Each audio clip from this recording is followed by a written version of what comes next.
Joining the government, Dr. Saad was the managing director of the UK and Europe branch of the Hemshire,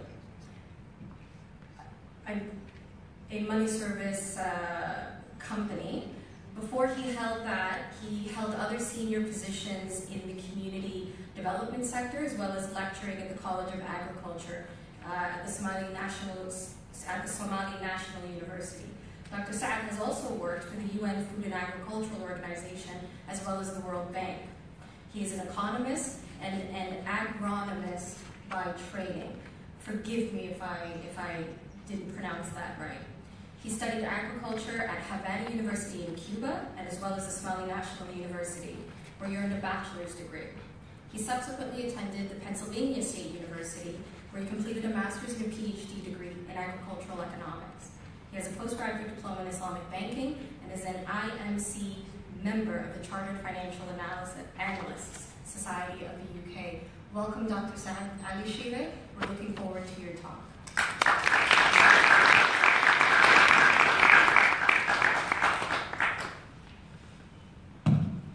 Well, ladies and gentlemen, I would like to start by apologizing for coming late. I started my journey this morning 8:15. With the belief that I would be able to make it. Unfortunately, I didn't. I think I made the vital mistake of opting to travel by road. Having the privilege to address such a distinguished audience, I would like to call the names of everybody in my greeting statement, but unfortunately, I'm running out of time, so I will just say, ladies and gentlemen, distinguished guests, good morning. The primary responsibility of the Ministry of Foreign Affairs is to achieve recognition. I will just focus on that. In my presentation, I will try to ask and answer 4 questions. The first question is, what Somaliland is not? And the second question is, what Somaliland is or was? And the third one is, why Somaliland does not want to be part of Somalia. And the last one is why the international community needs Somaliland. So starting with the first, I have here a list of 14 things which Somaliland is not. Somaliland is not a federal state of the Federal Republic of Somalia. Somaliland is not an autonomous region of Somalia. Somaliland is not a self-declared state. Somaliland is not a breakaway state. Somaliland is not a failed state, or it's not and it's not failing. Somaliland is not dependent on others for its security. Somaliland is not a basket case. Somaliland is not a threat to anyone. Somaliland is not claiming anyone's territory. Somaliland is not necessary to fix Somalia. Somaliland is not in contravention of any AU charter, of the AU charter. Somaliland is not in violation of any international law. Somaliland is not opening a Pandora box.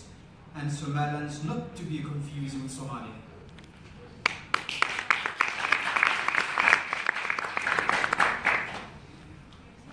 Now, these 14 statements cover some common perceptions and questions asked about Somaliland.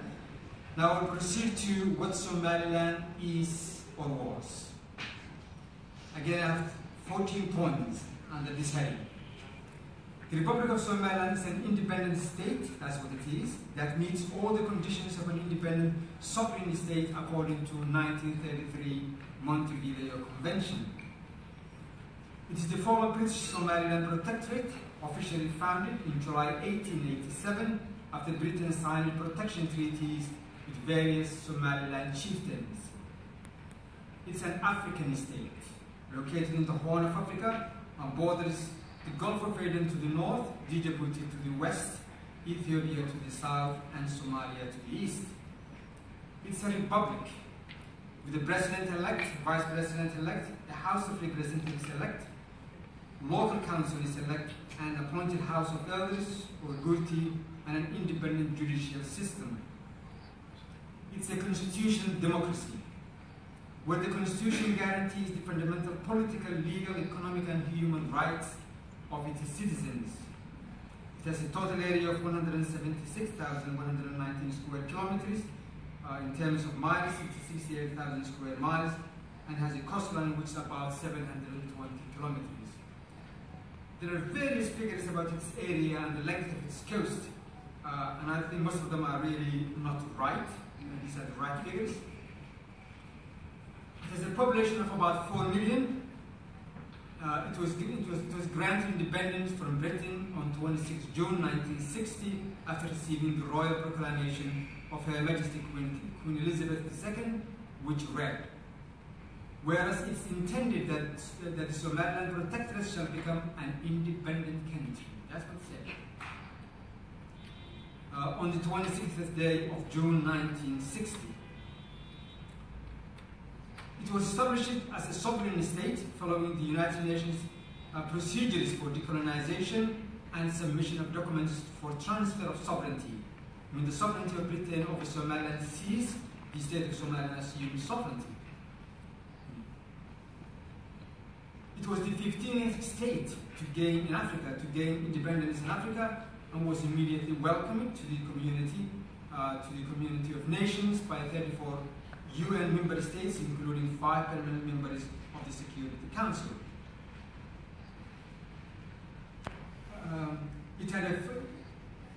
It had a functioning government following independence, including a legislative council, a prime minister, and a council of ministers, a nationality, and an army. After receiving its independence, it was a state and had a full government, as I said, with parliament and cabinet, and ministries, a cabinet of ministers, and nationality, and an army as well. It concluded a number of agreements with the United Kingdom, which were deposited at the United Nations under Article 102 of the United Nations Charter, which deals with the registration of treaties and international agreements between states. So before the Union, we were a full state and had entered into agreements with other states, including the UK. It formed a union with another independent state, Somalia, on 1st July 1960. So you have really 2 independent states forming a union, some sort of union at that time. And then it dissolved the union with Somalia in May 1991. It's really a matter of getting into a union and then leaving the union. It's just simple as that, really.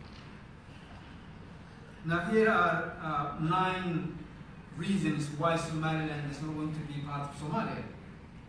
That's a question which is always asking me. Why is it that you don't want to join Somalia? Now the first one was approved by the Somaliland State Legislative on 27 June 1960, and the Somali Act of Union, approved by the Legislative Assembly of the Somalia Trust Territory on June 30, 1960, were both drafted in the form of bilateral agreements, but neither of them was signed by the representatives of the 2 territories. There was never a document in which we have agreed and which we both signed. When you enter into an agreement, you sign. There has been no document signed, in fact. And as a result, then, the union, I think, is legally questionable whether it happened or not. Number 2, the second reason is marginalization. Somaliland and Somalia were 2 independent and equal states, as I said earlier, that joined voluntarily despite the legitimacy question, and should have shared equally power and political positions. But right from the start, Somaliland was marginalized and denied equity. In the first administration of 1960, Somaliland was given just 3 ministers out of 14 ministers in the cabinet, accounting for just only 20% of the total members in the cabinet. Now, representation in parliament was equally unfair. Out of a legislative assembly of 123, Somaliland was allocated just 33 members. That's just 27%. When we should have 50-50 of the cabinet and 50-50 of the parliament, because we were equal when we joined. In the second administration of 1964, ministers from Somaliland were just 4 out of 14 again, which gives about 29% of the total. Again, an unfair representation. Even the Supreme Revolutionary Council of 1969, when the army took over, we had only 7 officers on the council, which was 23%, which was 23, which gave us about 30%. Even under the revolution, unrepresented or underrepresented. there has been some sort of institutionalized inequity or inequality from 1960. Third, discrimination. Somalilanders inside the government and outside the government were subjected to discrimination from the word go. Army and police officers who hail from Somaliland were sidelined in promotions.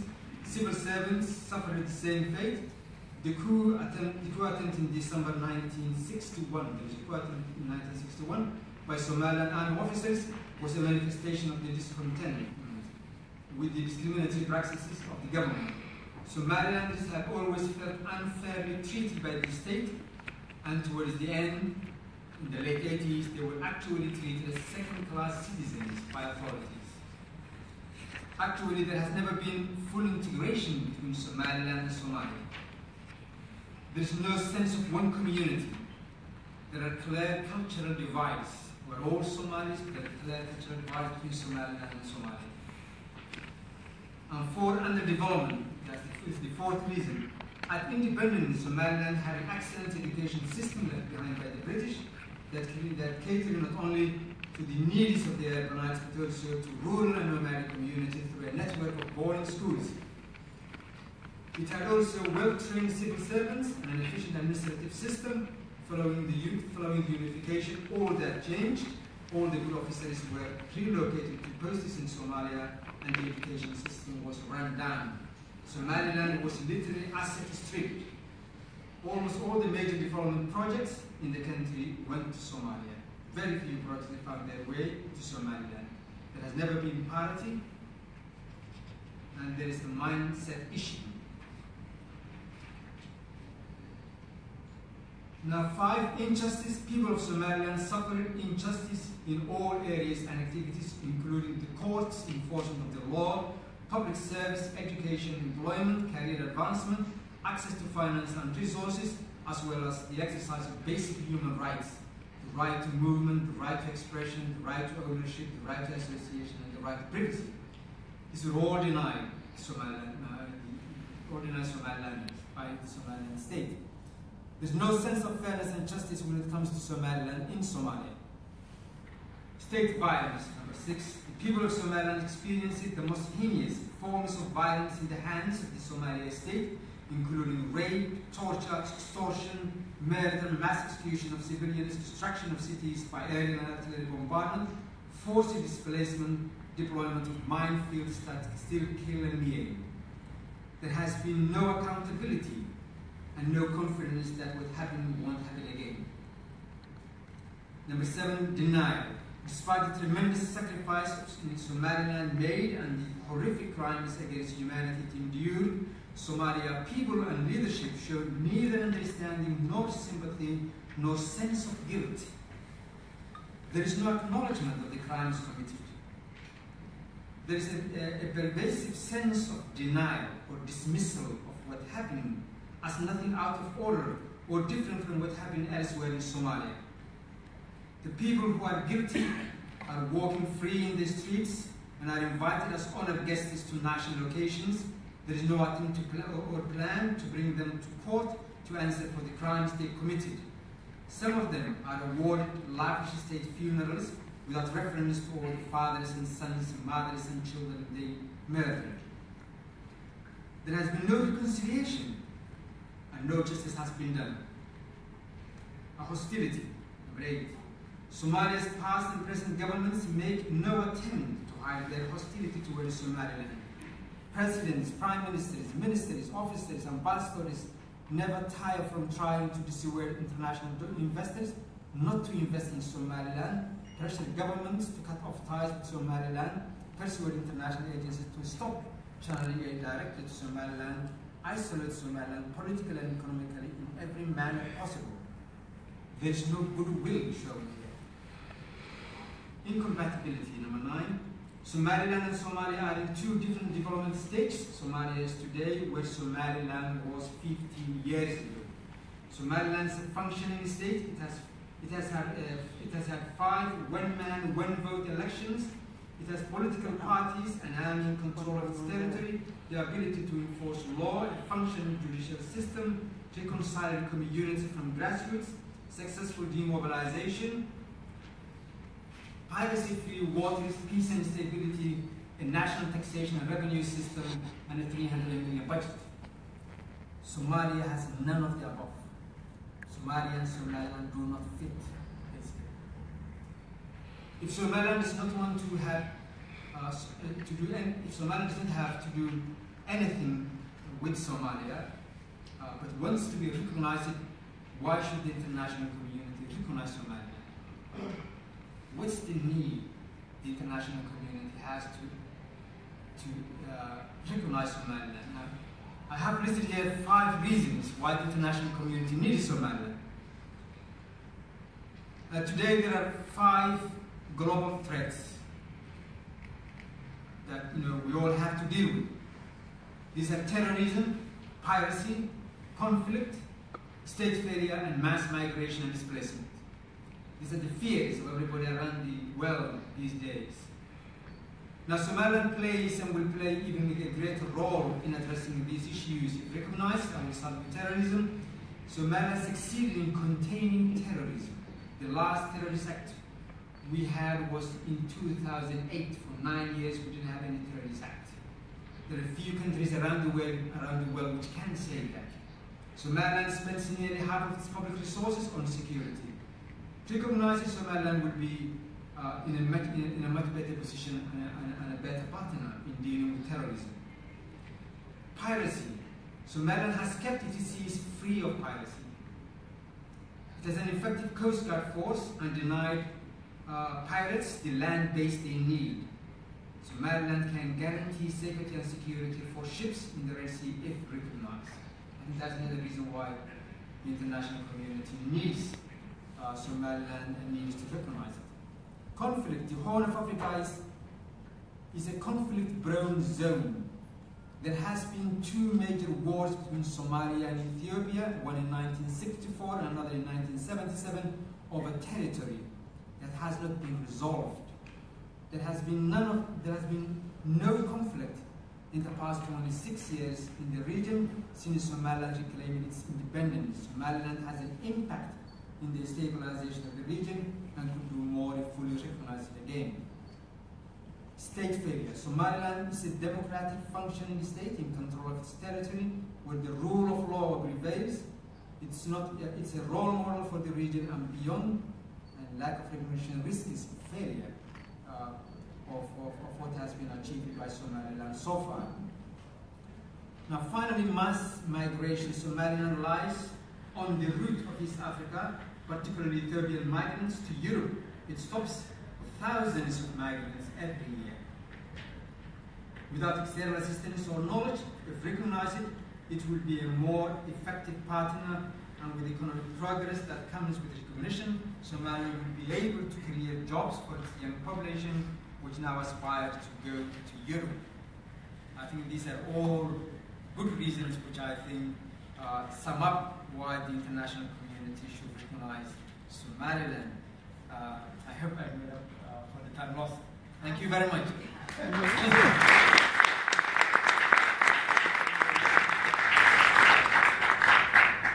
We're going to just open up the floor to question and answers. Keep your questions tight, keep them focused, and hopefully we'll get Dr. Saad Alishir's input. So who wants to go first? I just want to ask a quick question for the. Do you want to stand up? Yeah. My name is Abdi. I'm from all the way from Boston. That's really Minnesota. I want to ask you one quick question. Is there any issue, is there anything which is worrying me today about Somalia? Right. Well, Somalia, I mean, we're going through very challenging times. Every government has a long list of things to worry about, including the British government, I'm quite sure. Drought is a major problem.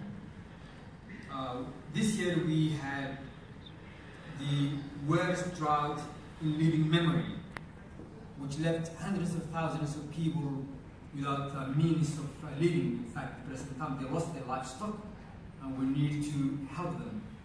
In fact, it was decided to dedicate the 26th anniversary of celebrating it in May to helping those people affected.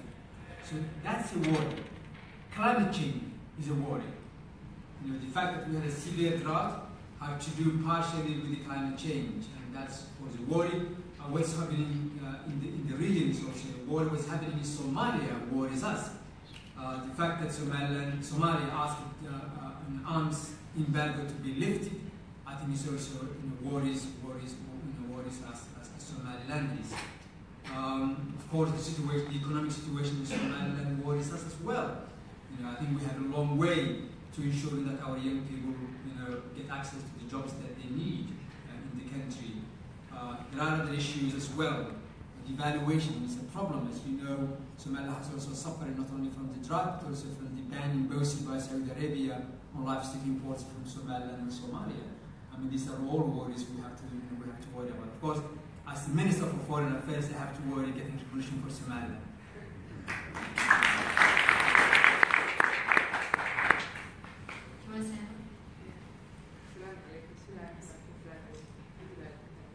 My name is Ismail, and welcome to the conference. I just wanted to ask you, Minister, about Somaliland. Some 10 years ago, we were very, very close, maybe recognition. Do you think we are far, far away, or do you think we are closer? Is there any country in the world which is either neighbor or foreign land that is at the moment close to listening us to recognize its Somaliland? It's 26 years. It's far, far too long. Yes, well, I cannot tell you that I can't tell of any country which is about to recognize Somaliland. Even if I knew, I wouldn't be able to tell you. But I'm optimistic. I'm optimistic because I met with so many people, ministries, prime ministers and presidents as well in the past year and a half. And still I have to meet someone who is not sympathetic to the cause of Somaliland. I think we have a very good reason and cause to be recognized, and I'm optimistic that the international community will come round and recognize that sooner than later.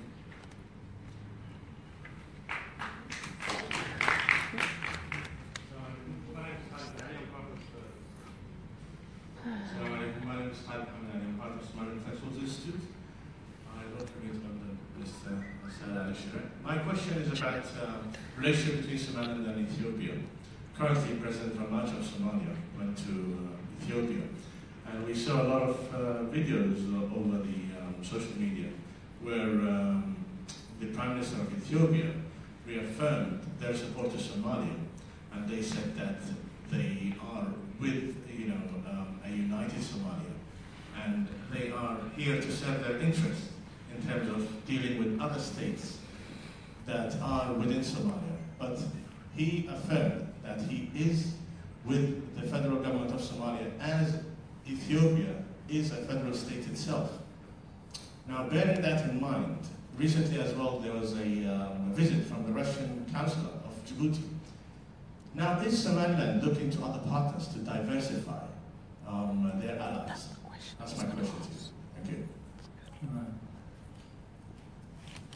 Well, of course, Ethiopia has interest in the region. That includes Somalia and Somaliland as well. And the way the Prime Minister, responds to questions depends on the situation he is in. He's a politician at the end of the day. But I can tell you, I had 2 meetings with the Prime Minister in the past 6 months, and the message that came across from him was that he's very supportive of Somaliland. Ethiopia has a strategic interest in Somaliland, economic and security as well.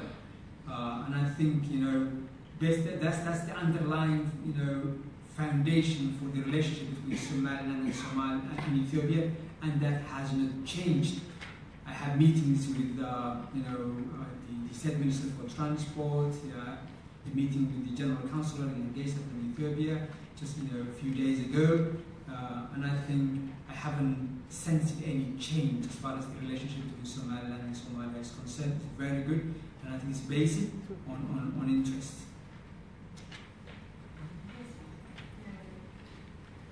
My name is Ayan Gulade. I'm here from the Office of Missionary.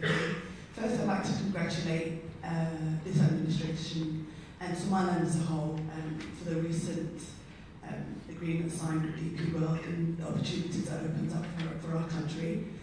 Secondly, my question would be, the fact that you've just outlined that Somaliland's democratic process has one man, one vote, shows that Somaliland is one of the most democratic countries in the world.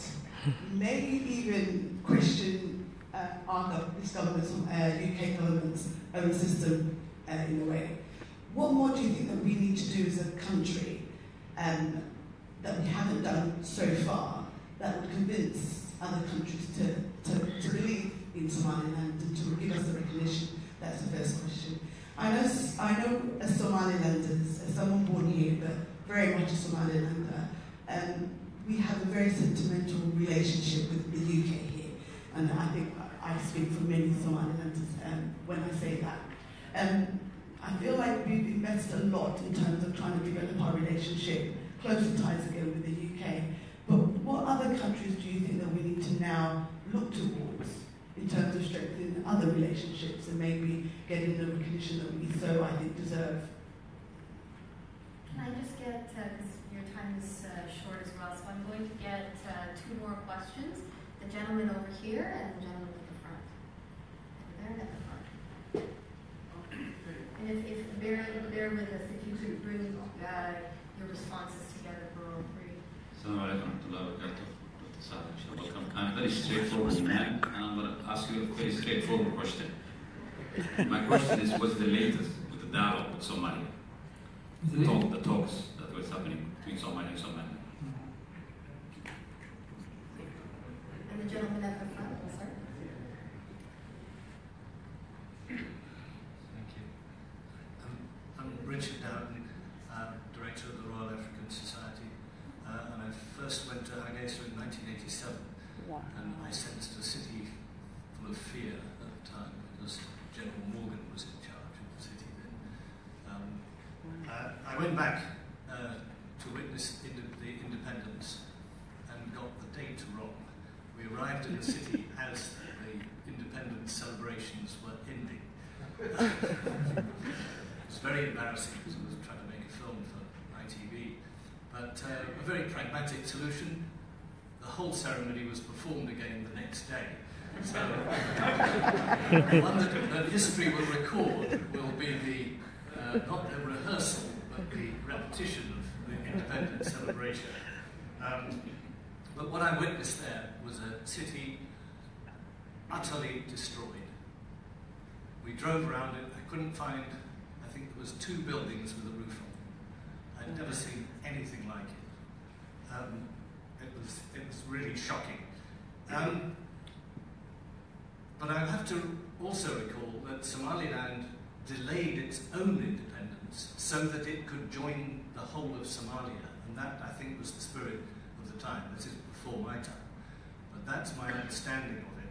So there is a slight embarrassment there, I think, that now Somaliland wants to be a nation where, at the time of its first independence, it wanted to be part of a greater Somalia, and I think that's what the rest of the world would like to see.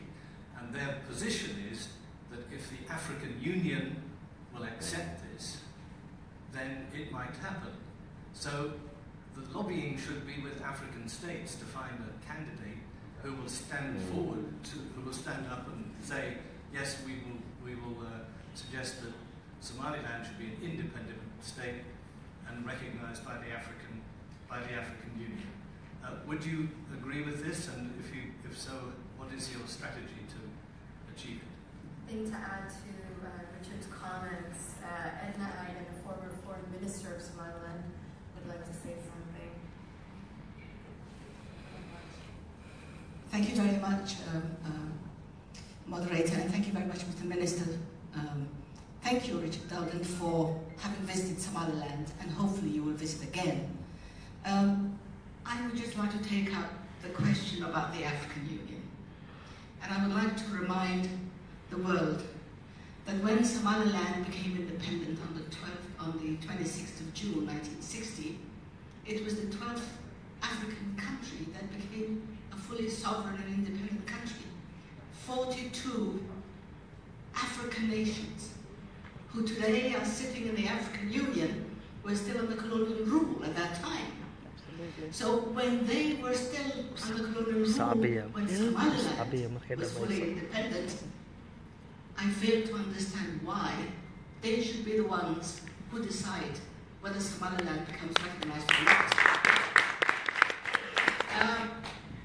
But it would also be very good to remind the African Union, just in case they are given that responsibility, that Somaliland is the only country in Africa that still lives within the territory that was defined by Anglo-French, Anglo-Italian, and Anglo-Ethiopian treaties. We have not changed our border. We still live within the border that we were defined when we were under British protectorate. So they should, in fact, the African Union should in fact be supporting Somaliland for living and behaving and guarding the territory, the territorial integrity of Somaliland to the letter. It's many countries, in fact, it is Somalia that wishes to change its colonial boundaries, not Somaliland. And I think, if I may, I'm older than many of you, so I give myself an extra minute. I think Somaliland respects and enjoys the opinions of the world, and Somaliland has been given that credibility that it has earned. Today, more people are doing business with Somaliland than ever before. That is a recognition. It's an economic recognition. And it also has political undertones. Somaliland has more people living in it today, coming back from abroad. Please come back to Somaliland. We need you. Than 10, 15 years ago. We're signing treaties, international treaties, and economic contracts that we were not able to sign 15 years ago. So I think I would like to interpret where Somaliland is today as being closer to recognition today than it was 15 years ago. Please give yourself that assurance. We're closer to recognition, not further away. So sleep well tonight. Somaliland is doing good.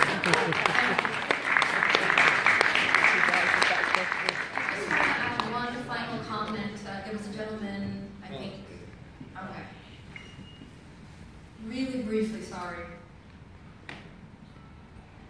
Thank you very much. The question I would like to ask, the British government hasn't, to my opinion, hasn't been the moderator, the talks between the Turkey and between the Somaliland and Somalia. Is that talks coming back to the UK, and what's the underlying interest with the British government holding a conference for Somalia and ignoring its own Somaliland British protectorate?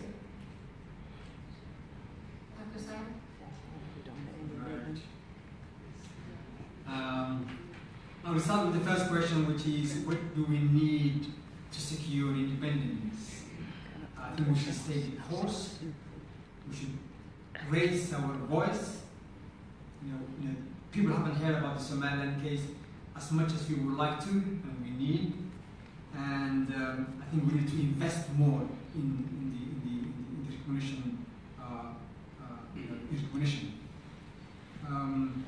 As far as Africa is concerned, the AU sent a mission to Somaliland back in 2005 and again 2008, and they produced a very positive report that Somaliland is a unique case. That's what they have really said. Somaliland case is a unique case, and it's not going into a debate or about what everybody fears. So we need, in fact, to work on the AU as well. I have, in fact, appointed someone to be a special envoy for the AU, and he's working on that. Now, as far as the UK relations is concerned, with UK we don't have just economic relations or strategic relations, but we have historical and cultural. There's a feeling among Somalilanders of having a special relationship with Britain. I know the older generation of Britain also have the same feeling. but the younger generation may lack that. But you have to remember that Somaliland is fought for Britain, for the Union Jack in World War I and in World War II. Somalia people didn't, you know.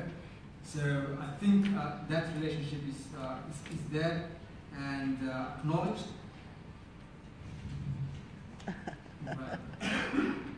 And we have, I mean, there is no doubt that we have some sort of hiccup at the present time due to the postponement of the elections, the presidential elections and parliamentary elections.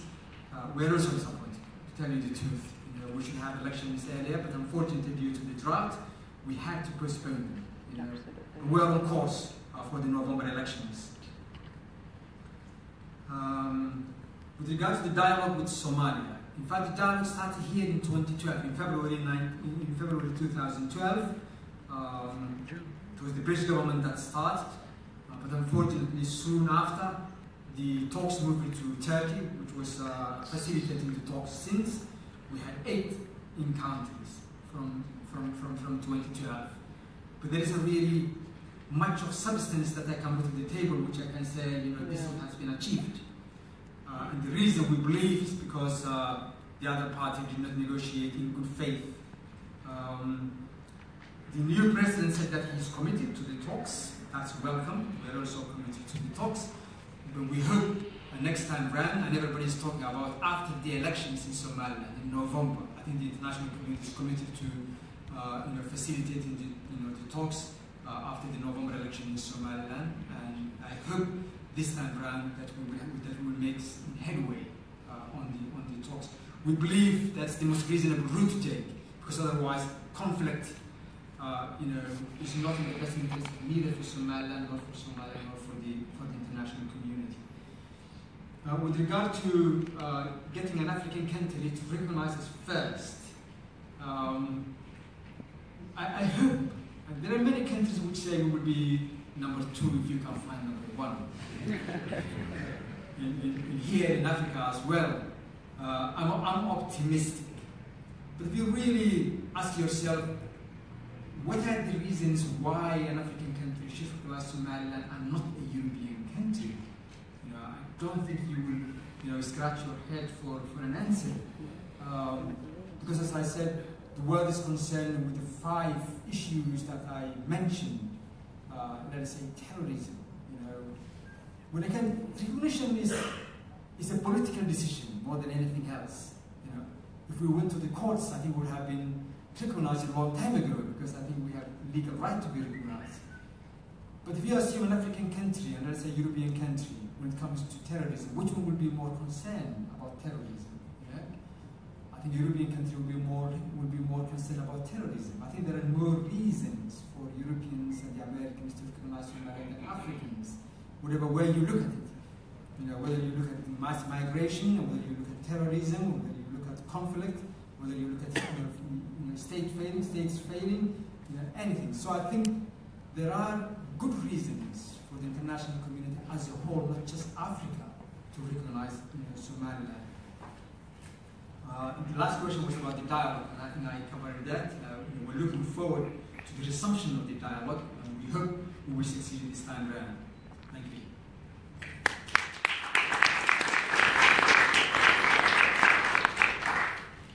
So that's the end of questions. Dr. Saad has to run to a Guardian interview, I believe. Yeah. We want to thank you. It's been a privilege to have you here, and it's been a privilege to hear about the progress that's being made thus far. So join me in thanking Dr. Saad for his comments.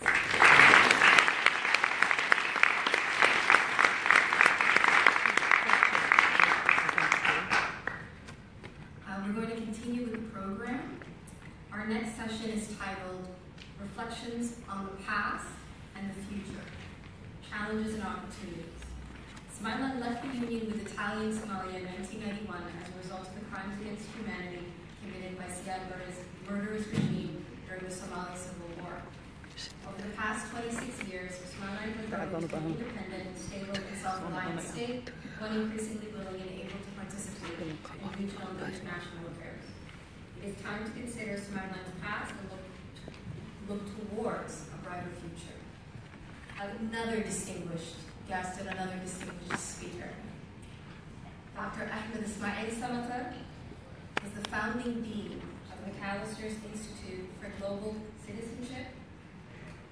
His expertise is in the areas of global political economy, political and social thought, and the African development. He is the author and co-author and editor of 5 books and over 40 articles and reviews. Professor Samatar is the founding editor-in-chief of Bildan, an international journal of Somali studies. His current research interests are in the areas of leadership and the state in Somalia. Welcome, Dr. Ahmed Ismail Samatar.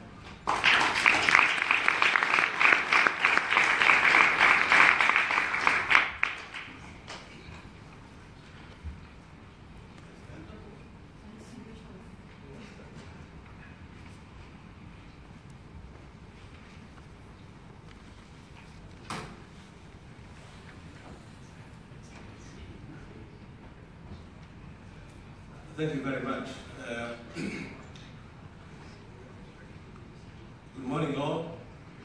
I know we are running late, so I'm going to speed up my own presentation and make it as compressed as possible. But I'm not a diplomat, at least not yet. I'm an academic, so my presentation would have, I hope, what academics take it as part of their vocation, and that is to offer an analysis that is also has some critical reflections on this. But let me begin my brief remarks by expressing my gratitude to Ayan Hamoud, the head of the mission of Somaliland in London and in the UK, and her colleagues in that office. I think this is a very wonderful event. I haven't seen anything like this, at least in the time I have been following Somaliland activities overseas, which is at least 2 decades. So this is wonderful. I want to salute also the Minister of Foreign Affairs and International Cooperation, Dr. Shira, who is always very impressive in my opinion.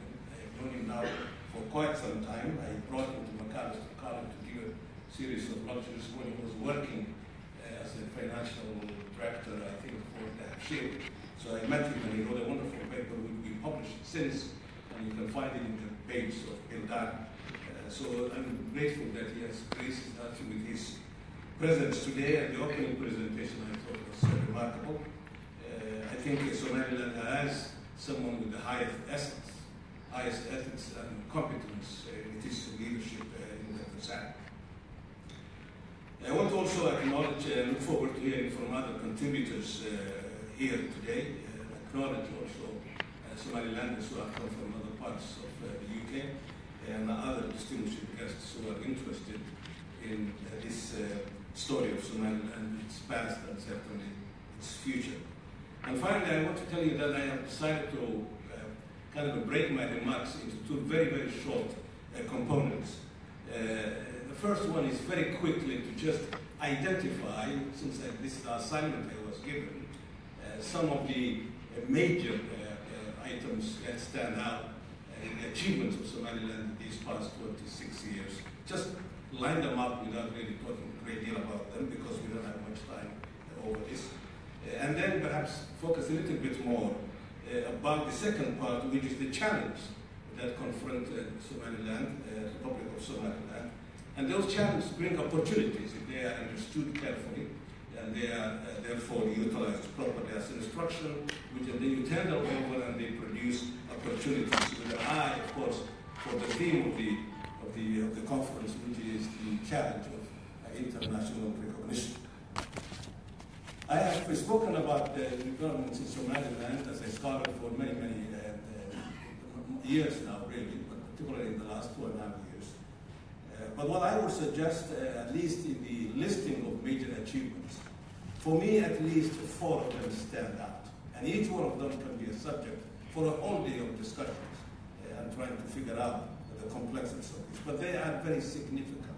And I think unique in the history of contemporary history of what the old Somali Republic used to be, particularly in comparison to Somalia. The first one, of course, which is, I think, which is essential for any society that wants to present itself to the rest of the world, and that is a degree of political stability. Without that, nothing else can be done. You cannot organize education, you cannot organize business if there is no political stability, and that is to a certain extent the fate so far of Somalia. So political stability, I think, is the key one at the beginning, and with that goes a functioning state. I have traveled across island in Somaliland in 2015 from the edge of French Somalia, Regabo in the east, for many days and weeks going through the land and talking to communities. And you can see, even though they stay rather understaffed, and 25 years is a very short time in the life of states, but you can see the imprint of a functioning state across the territory as I have seen it in 2013. And then the construction of a constitutional order, which I think is also very important. The minister talked about the evidence of that, particularly in the form of, among other things, law and electoral processes and things of that kind. The second thing that stands out for me in terms of achievements of the past 26 years is press freedom, maybe too freedom of a press, in which young people who are involved in all kinds of press activities, radio, television, internet, among other things, in fact, say whatever they want to say. Sometimes maybe President Trump might like them and say fake news. They even present fake news. Absolutely. But I think that's to a certain extent a mark of an independent and somewhat free press, even though these young people, I think, still need to be trained in the business of journalism. Journalism is a very serious business. It's not just picking up a camera and a microphone and then saying whatever you want. But the principle of having, I think, free press is now very ingrained in the kind of a DNA of Somaliland. Individual liberties are also important part of that achievement, and you can see it if you go to the country. The third thing that I could itemize today is the democratic electoral process that has been in place now for the better part of nearly at least a decade and a half, almost 2 decades. And that electoral process will have its major, I think, consequences in the coming elections in November and then beyond into 2018 and 19 with the 2 houses of Parliament. The fourth point of these, I think, major significant accomplishments is some minimum degree of what I would call infrastructural development in Somaliland. Roads, which were almost impossible, and impassable places, but now you can actually drive through roads, airport. I remember when I went to Somaliland in 2015 for the first time in nearly 24 years. And when we couldn't land in Hargeisa airport because it was under construction, we had to go to Berbera airport and then take another smaller plane to Hargeisa. So ports, airports. The ports are now, particularly Berbera now, is under this great dream of rebuilding it and extending it and deepening it. But there are also other discussions that are now in place. And I think we can see the investment in these places very soon. Smaller ports, this long coast, whether it is in place like Las Oret, for example, perhaps refitting Zeta, among other places, airports, telecommunication systems, educational institutions, maybe sometimes too many educational institutions that need to be upgraded in terms of quality, but educational institutions. And then the missions that are now established in different parts of the world, including, of course, this one in the UK, which might be, in fact, they started them all, as I have seen others. These and many other developments are, I think, on the books now. They are on the records and people can examine.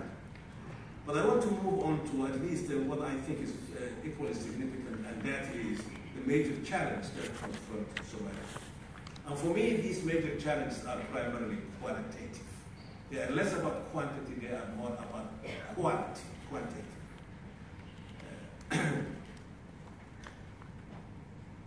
those of you who study politics, as I have studied and teach, one of the core elements or concepts in politics is the concept of power.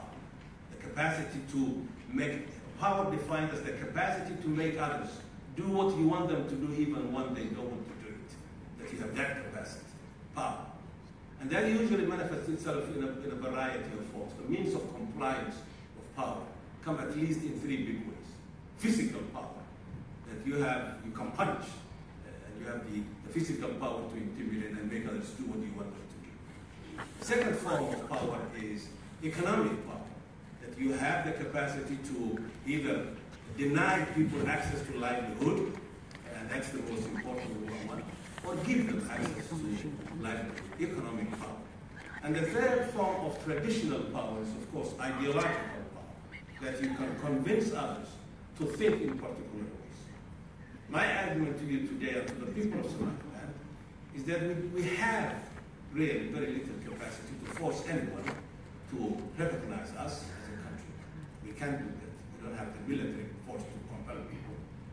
Second, we don't have economic power, maybe someday some potential, but not yet economic power to deny people unless they recognize us, economic facilities and economic power. We don't have that power.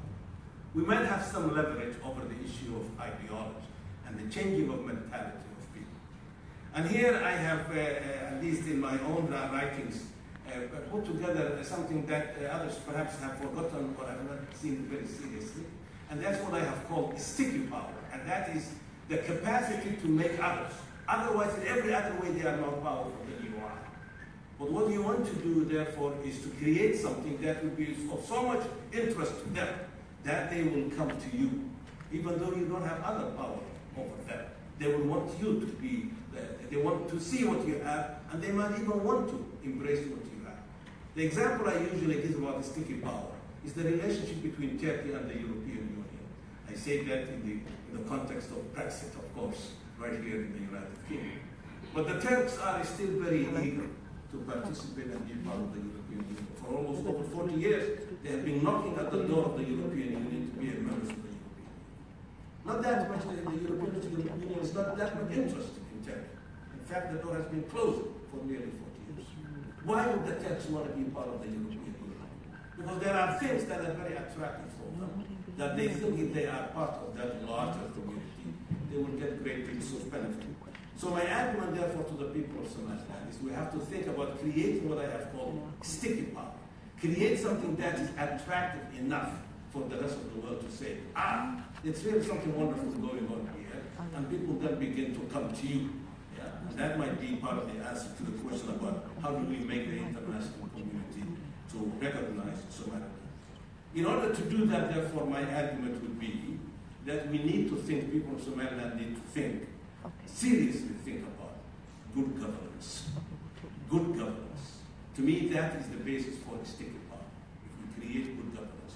What we have now is fine, but it's not good enough. And it is not enough to pull other people around the world who have other things to worry about and other things that might be more attractive. So how do you go about creating good governance? It comes to the question for Somaliland. To make the distinction even greater between Somaliland and Somalia. But even more importantly, to make the rest of the world take greater notice of Somaliland. I'm therefore going to present to you today that there are a number of areas in which this good governance can manifest itself if the people of Somaliland begin to put more attention to this. The first one, and here comes the academic as the critic. Critic not to destroy, but critic to clean up and build up again something perhaps better. And that's the challenge that confronts the people of Somalia and other Somalis and other Somali inhabited territories in the Horn of Africa, whether it's in Djibouti or in Somalia, or whether it is in Zone 5 in Ethiopia, or whether it is in other Kenya, which is now part, of course, of Kenya. And that is the struggle between clan politics and citizenship blocking, civic blocking. That challenge is at the heart of the challenge for Somaliland. On one side, the core of kinship, as Ian Lewis have said a long time ago, and the challenge of civic belonging, which is different than clan politics. One of the weightiest issues that continue to haunt Somaliland, I would argue, is this: the durable burden of how to diminish the power of clanist identity with its divisive claims and its place, and how, on the other side, to boost the rule of law, the rights of and obligations of citizenship and civic affiliations. This context has immediate and serious implications for the pursuit of international recognition. A highly compressed background, therefore, here, I think, is in order. Since the founding of the Somali national movement in 1981, perhaps here in London and other places in the area, on primarily clanist solidarity, the seeds of divisiveness were, and perhaps inadvertently, planted that day. Consequently, the king communities of eastern Somaliland were seen as part of the power structure of the Sierra Barre dictatorship. On the other hand, and on their part, the Somaliland people of the East, the Daro community of Somaliland, had acute trepidation that an SNM-dominated Somaliland would be tantamount to a revengeful and monopolistic bizarre power. Despite the fact that some of the representatives from Somaliland, the Daro community, participated in the founding conference in Burma, and some have served and continue to serve in the highest echelons across Somaliland institutions, that mutual suspicion is still quite deep, and it has consequences, therefore, for the argument to make for international recognition. And this is one of the reasons why, from the moment of the declaration of ending the failed union with Somalia, the eastern regions, particularly Seoul, are kept under tight security control by the Somaliland government. In reaction, some members of the Dhulbahante community have organized part of Seoul to be called Khartoum and as a separate entity, therefore. In the past years, consequently, bloody clashes did occur in those regions. But it is good to know that some progress in negotiations have taken place recently. But my argument is that still there's a major problem in Somaliland on this issue, which has consequences for international recognition. Other communities in Somaliland, other big communities in Somaliland, in the western zones of Somaliland particularly, have also articulated a degree of bitterness about what they see as inequities with regard to the apportioning of seats in both houses of parliament, the distribution of political and administrative portfolios, and access to economic opportunities for personal success in the capital in Hargeisa. The extraordinary dominance of the capital conjures up the well-known and destructive syndrome, what urban geographers have long ago called the primate city.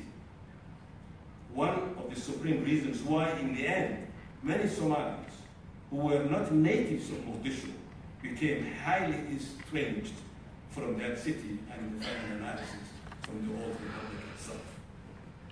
The other area where there is a deleterious impact is the low representation of women. And the Gaboya community, as some might now prefer themselves, call themselves the Berio community. I was corrected the other day on this issue. The latter, particularly the Gaboya community, are the most discriminated among Somalis ever. In all the major councils in the state, they are hardly visible in the economy and other institutions. In both houses of parliament, female members, Somaliland women, constitute less than 2% of the members. While at the executive level, there are only, as far as I can tell, 2 full ministers out of more than 2 dozen. The opportunities for the Gaboya in this regard are even less and not really measurable at all. In short, most Somalilanders, proud of their identity, are rightfully celebratory of the modicum of the now widely acknowledged successes, some of that I have mentioned, are not seen so far in contemporary Somalia. But they are convinced, Somalilanders are convinced, according to my at least analysis, that the coming November elections therefore will be very decisive. If the electoral processes offers genuine competing perspectives and is handled with judicious competence and transparency, there is hope that a new leadership with energizing vision and proven abilities might appear on the horizon, which in turn could rectify some of these troublesome concerns that I have articulated. Thus, a recommendation here is this: Somaliland elite, and some of them are sitting here today, perhaps including myself, must generate a new spirit, vision, and the language and the idiom that goes along with this, in which civic belonging becomes at the heart of the definition of what Somalilander means, and therefore create a win-win formula. And such a formula will include the following acts. Here are some of my suggestions. A reassertion of the rule of law and justice in a very serious fashion, much greater than it is now. A new avowal against corruption, which is rather visible in Somaliland. An rectification of major inequities in national political representation. And a new emphasis on competence and quality in national appointments and performance.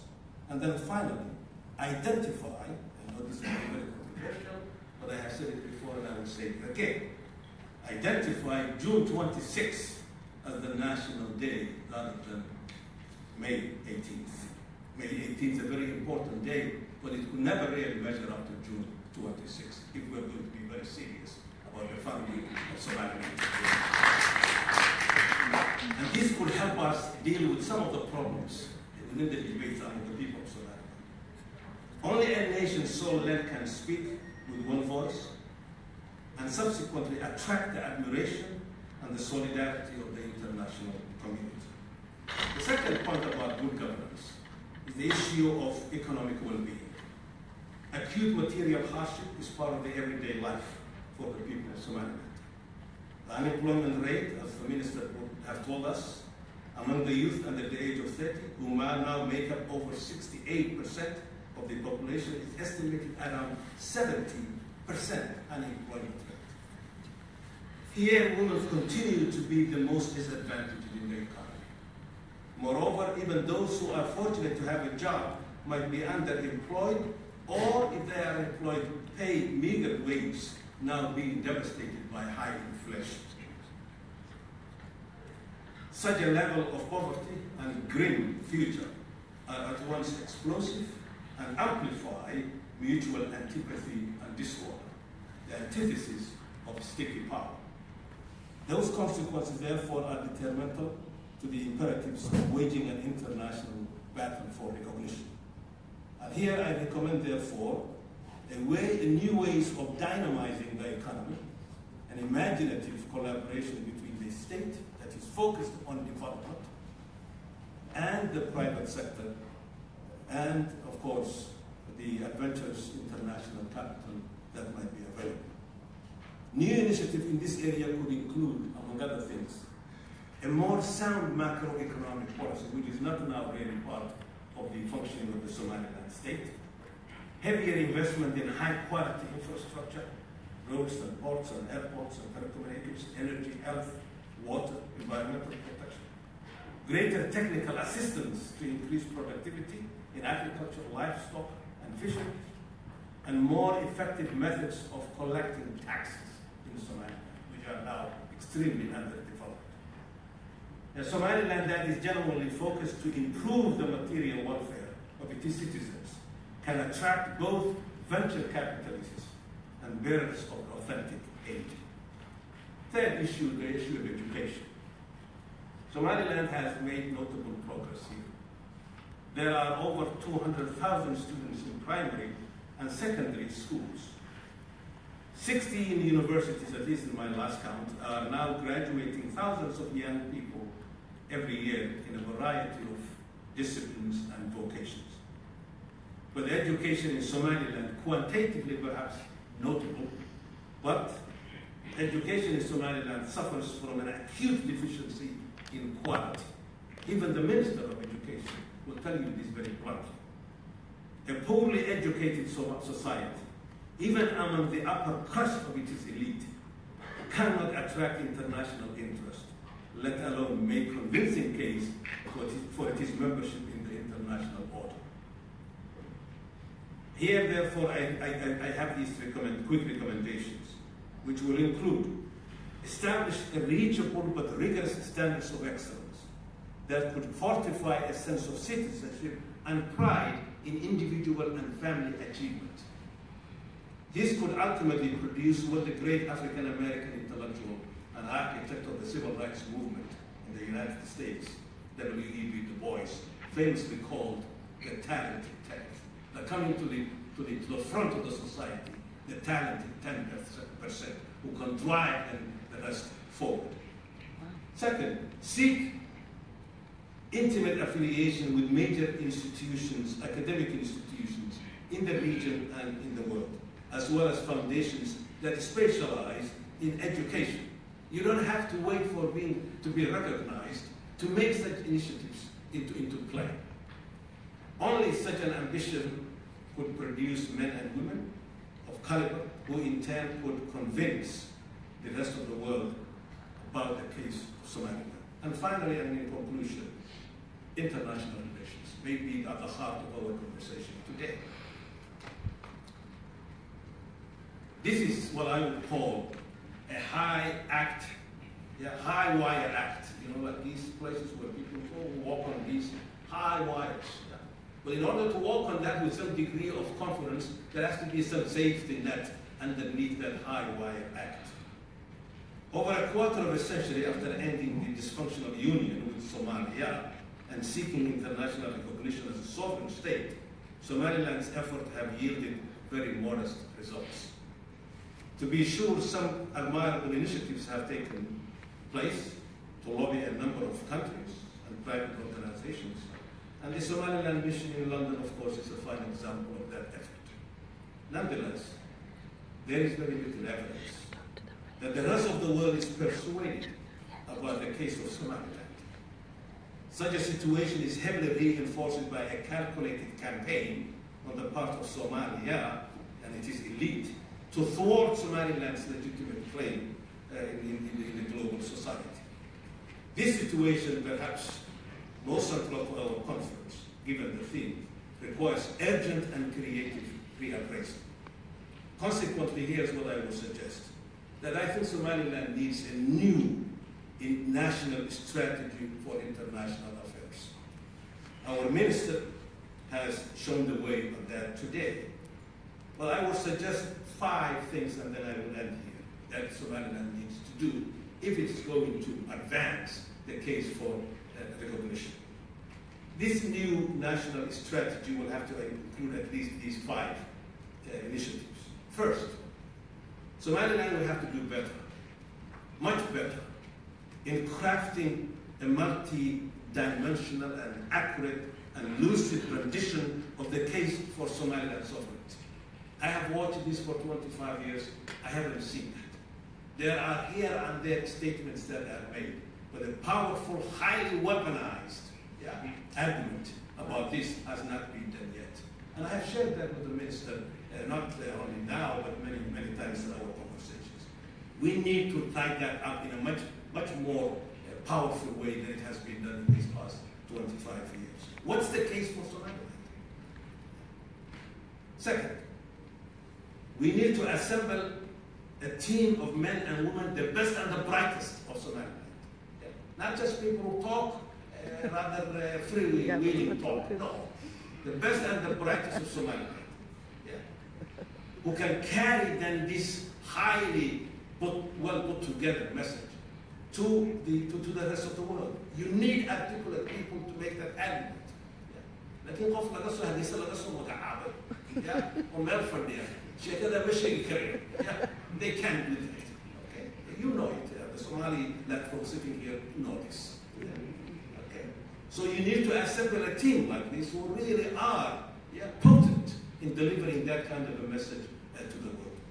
Third, this element of this national strategy is to identify the most critical targets in this complex global system. There are over 200 countries in the world. There are multinational corporations that are even more than that, thousands of them. NGOs, IGOs, all over the place. Who is the target that you want to give this message to? You have to make that choice. And because you don't have the resources to talk to everybody, you don't have the capacity to talk to everybody, and not everybody, of course, have got the power to make this happen. So you have to select the international targets that you want to deliver this message to. And if you decide that Britain is one of those places, how are you going to penetrate the British society? Not just the Houses of Parliament, but British institutions, business institutions, academic institutions, mass communication institutions, those kinds of places. This is like a war. You're going to get into a war, only it's a different kind of a war rather than throwing bombs and shooting. Identify the most critical targets in the international system that therefore you want to deliver that message to. The fourth one is the allocation of ample funding and competent secretariat to mount this kind of a campaign. I asked the minister, whom I have enormous respect for, in January we were in Hargeisa together this birthday, and I asked him, and I said to him, the two thoughts, how much of your budget in the Ministry of Foreign Affairs and International Cooperation goes into the campaign for international recognition? And the minister's answer to me was that if you look at the whole budget, at least 95% of the budget that goes into the Ministry of International Cooperation and Foreign Affairs goes on salaries for people who work in the ministry who don't do much work. And he has very little capacity to finance any kind of initiative overseas. There lies the problem. It's not so much why the rest of the world doesn't recognize us. It is what kind of effort are we putting into place so that we compel people to listen to our voices and to our story. So ample funding on this has to be done much more differently than thus far. And then the final point about this strategy is the establishment of timelines. Timelines. The world works on time, folks. Somalis don't have any sense of time, including Somalilanders. I mean, the case of opening the conference is an example of that. But setting timeline, so that we have a strategy. This is where we want to be in a year's time, in 4 years' time, in 5 years' time. This is a long journey. It's already been a long journey, 25 years. But timeline so that you take stock of how far you have come according to the timeline, and then that gives you enough evidence and data to see what has happened if you haven't reached that timeline. And then you can reformulate the tactics and the work that has been done. So that at least the strategy has to have these 5 issues. I want to just therefore end my remarks by thanking everybody. I wish we had more time to open up some of these. But this should be enough food for thought, I hope, and I appreciate the opportunity to share this with you. Thank you very much.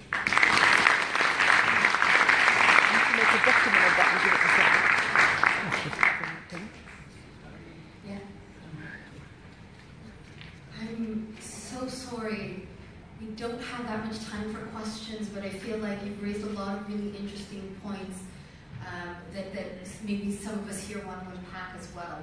So we're about 5 minutes. Is that okay for discussion? Are you all right with taking a group of questions? Oh, I came all the way from the States to talk. Okay, so questions short, tight. Let's get a group of 5 going. 1, 2, 3. Hesitantly? Yes? Okay. 3, 4 at the back. So, gentlemen at the front here.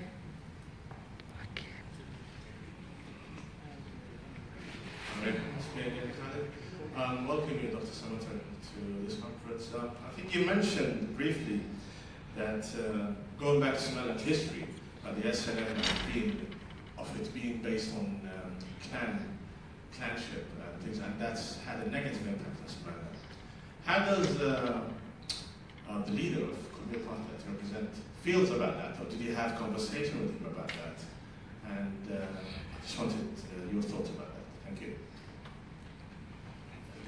At the back. Oh, you're going to take them as a group? Yeah, I just want to thank you. Absolutely. Can you hear this? Is it working? Yeah. Is it working? No. But we can hear you.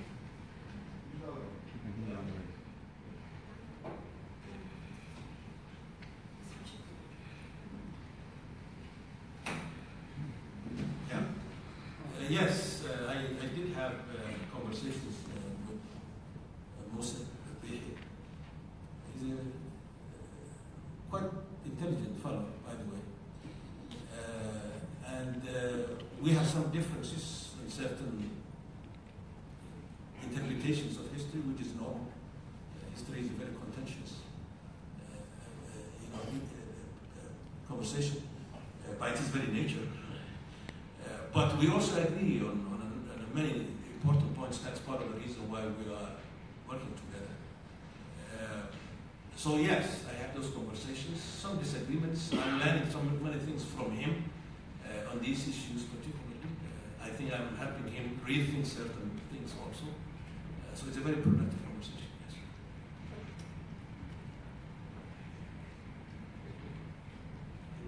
There was the young lady at the back, right there. Yeah. Assalamu alaikum. Thank you very much, Professor Samatar. Good to see you. Good to see you too. My question relates to the kind of the expectations we have for a new incoming government, whether it is the ruling party that wins or a new government. If I take us back to 2010, there were many, wonderful initiatives that were initiated, but unfortunately they were not stuck with. So considering that the first cabinet that was appointed consisted of a lean, merit-based cabinet, and within a couple of weeks and months that effort was undone. The same for rule of law initiatives, fighting corruption. So are we expecting too much? Do we put up our expectations so high that we're always left to be disappointed? And what happens in those 5 years? Are we only just focusing on elections to come up with a panacea of solutions? Or do we actually need to do work in those 5 years, within those election cycles, in order to ensure that these gains can be sustained? Yeah. It's a very complicated question with multiple angles. I'm not sure I can even attack to do justice to it, but very important. I think at least I would make that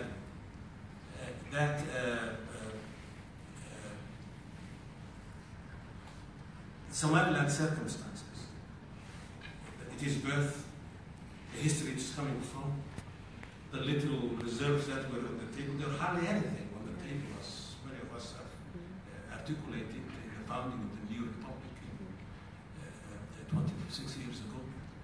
So we have very little to go with, and it is, I think, miraculous what has been achieved in these 25 years, given the lack of assets and the destruction of the place. So it is inevitable, therefore, that this journey will be extremely hard.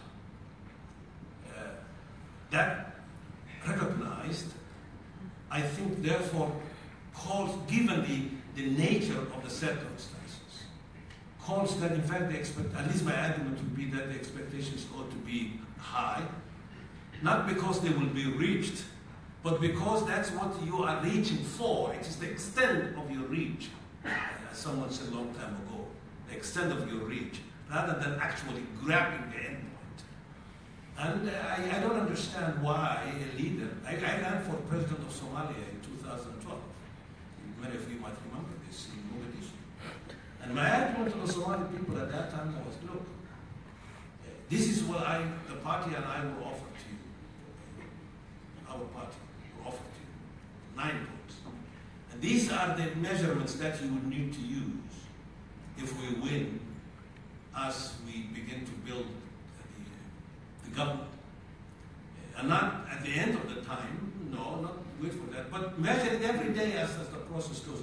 No question that we will end exactly achieving what we have set up for. I have never achieved everything I wanted. In my own personal life, which I have more control than when you have running the lives of 4 million people in the case of Somaliland, or even more in the case of So I'm not intimidated so much by the standards. You have to have standards.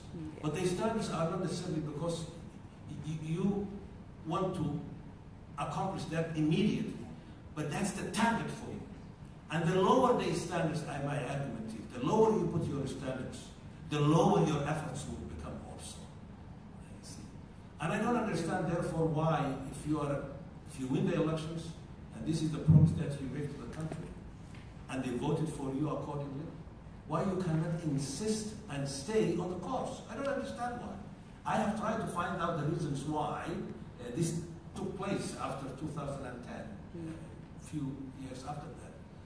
And I've never gotten satisfactory answers. I was told, well, people came to us and they said, well, this community wants a minister, and then this community wants a minister, and before you knew, we were looking at 45 or maybe 50 ministers. What happens if you say no? What happens? The Somaliland people have gone through harder disappointments than somebody saying to them, look, this is a small government we want to build, but here are the things we would like to do with this. So I think it partly depends. Let me put it this way, and maybe it's easier for an academic to say this than people who are actually in the fire. But I think it depends how gutful and courageous you are if you insist. What would the Somaliland people do? If you say, I promised you this, you voted for me, and this is what we are going to do, what would they do? You see, there will be a debate, and a great challenge, but you have to be ready for that debate and assist on it. So I'm not quite sure whether it is the high standards and expectations that ultimately create disappointment. Of course, if they are impossible and then you don't do anything, then of course. But I think expectations really are important for people who want to climb from the bottom of the international system to somewhere that is at least fitting to our needs and where we want to go. And those standards become motivation for this. I have spoken to thousands and thousands and thousands of Somaliland young people in these last 4 years, 3.5 years. I go back every 6 months, I speak at the universities. I speak at communities and villages, I talk to them. And what I hear from most of them, especially young people, and this is well over 70% of the population, yeah, we want something different. We want to upgrade this. We want expectations. Upgrade this for us. They will tell you. So that would be my argument. But there is always, of course, the danger that the expectations might crash if you set it too high and too impossible. But there's an old Italian philosopher by the name of Antonio Gramsci. Gramsci says to us, he has a concept called prefiguration. Prefiguration is the capacity to achieve some things now, not the whole thing, some things now, that prefigure where you might end up in the future. Yeah. So it gives hope that some things are achieved now that are, to a certain extent, indicators of what's also possible. So the standards I'm suggesting have to be a prefiguration of what would happen 10 years from now, 20 years from now, 30 years from now. I was told, let me just give you another quick example and then I'll stop here. The Somaliland mission here, I was told. As a scholar, I ask questions to people to get information about people, otherwise, what's the point of scholarship? You can't get information. So I asked people, how long has this mission been offered? People gave me the dates. I would say, what has been achieved here in terms of activities? And I was told this is the first time, for example, I was told, that a conference like this has taken place, even though this mission has been here for a significant period of time. Yeah. Why couldn't we do this 10 years ago? And set the expectations 10 years ago, things like this should be done. But somebody has arrived and now who wants to do things like that. So I think the expectations really raise the morale of people. And the lower they are, and the standards, the lower they are, the more you consecrate and celebrate mediocrity. And if you celebrate mediocrity, then forget about international recognition. So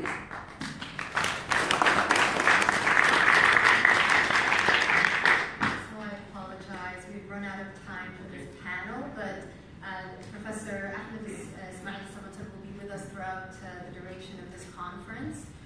Don't leave here if you've got a pressing question or comment or just want to have a conversation. Don't leave here before having one. Thank you so much. It's been a privilege. Thank you very much.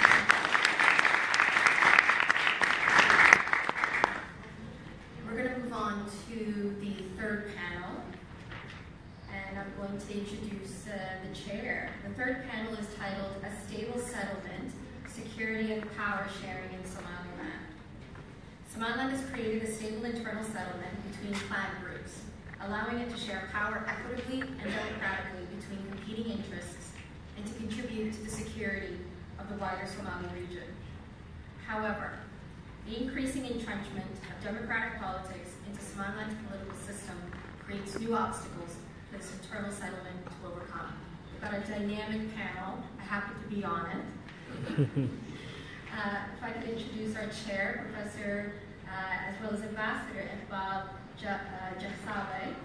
He is the former ambassador of South Africa to Eritrea from 2012 up until recently in 2016. He is a professor at the University of South Africa.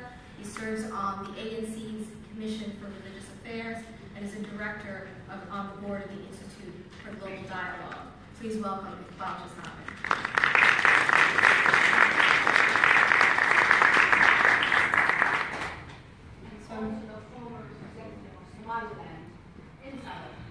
Wow.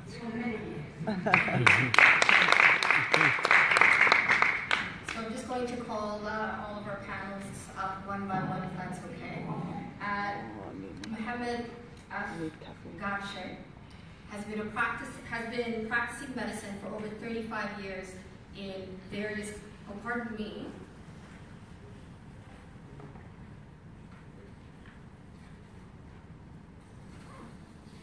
You're on this panel, right? Okay, pardon me. I've got a whole, I'm new to hosting in general, but I'm the last one to fill in for a host today. Let me begin again. Mohammed Afgache. He has been practicing medicine for over 35 years in various countries. He is an internist licensed in the state of Minnesota. Dr. Afgache is a member of the American College of Physicians and is a board certified by the American Board of Internal Medicine. He is currently the medical director of the gut clinic and urgent care. Prior to that, Dr. Afgache practiced internal medicine at Health Partners Center for International Health, as well as the Regents Hospital in St. Paul, Minnesota. Please welcome Dr. Mohammed Afgache.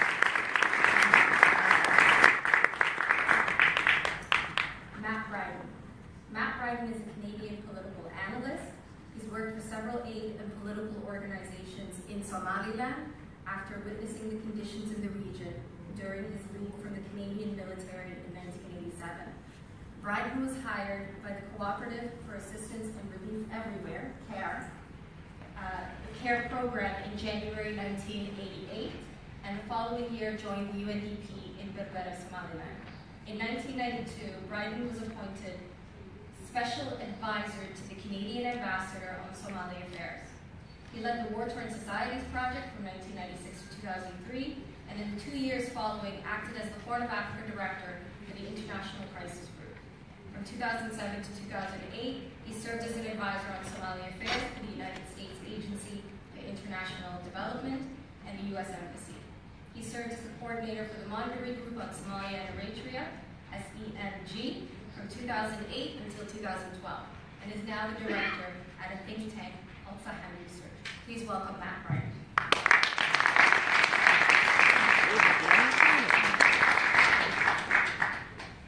Saeed Umar is Britain's foreign policy spokesperson. No? Pardon me, I don't think Saeed Umar is participating in this panel.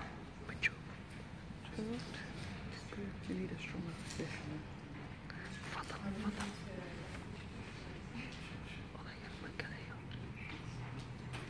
Ladies and gentlemen, good morning to each one of you, and also I see some excellencies here. Welcome to this session. I think the initial two introductory presentations have set the tone for this panel, and the introductions has been done, but it's also good to have Ms. Siham Riali on the panel. I think many of you may know she holds a PhD from SOAS in Development Studies.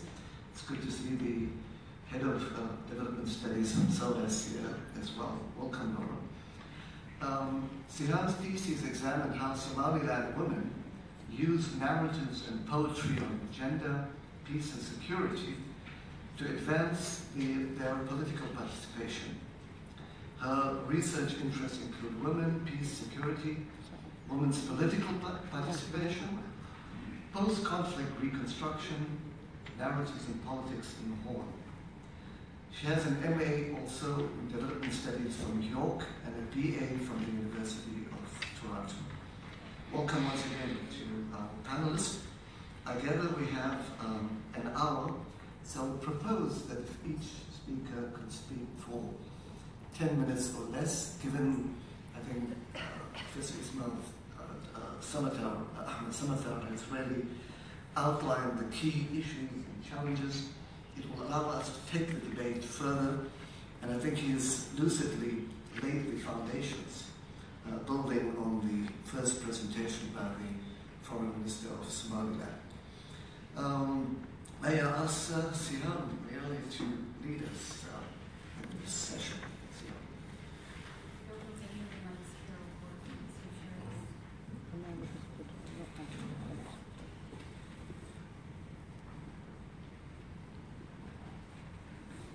Don't get tired of me yet. We've got a long conference ahead of us. I'll try and keep it really brief. I feel ways about following Dr. Ahmed Ismail's presentation. He touched upon, in much more eloquently than I possibly could, on many of the themes that I wanted to outline in my interpretation of the theme that is a part of this panel. So in general, this conference is asking us to consider the challenges that are present and yet to come for Somaliland's political future. While successes have been historically tied to clan relationships, these relationships will be sorely tested by changing socio-political and economic factors. The discussion here surrounds how to engage with emerging issues relating to settlements, to advance democracy, and to provide for the stability of institutions to function. Embedded in this dialogue, and I feel like I'm just repeating someone else here, is the idea that power needs to be divvied up among elites and non-elites to ensure this stability. I want to unpack this relationship very briefly between institutions, settlements, and this idea of power to help us better understand what these obstacles may be and perhaps envision ways to overcome them. So for my part, I want to focus on how inequality impacts stability by highlighting political, economic, and regional inequality. Now, Somaliland has undergone significant social and political transformations that were the result of clan power sharing, as well as institution building over the last 26 years. Governments over that time period have taken strides in their own ways to tackle major conflicts affecting the viability of their own administrations, and have often done this for the sake of securing peace. Many of these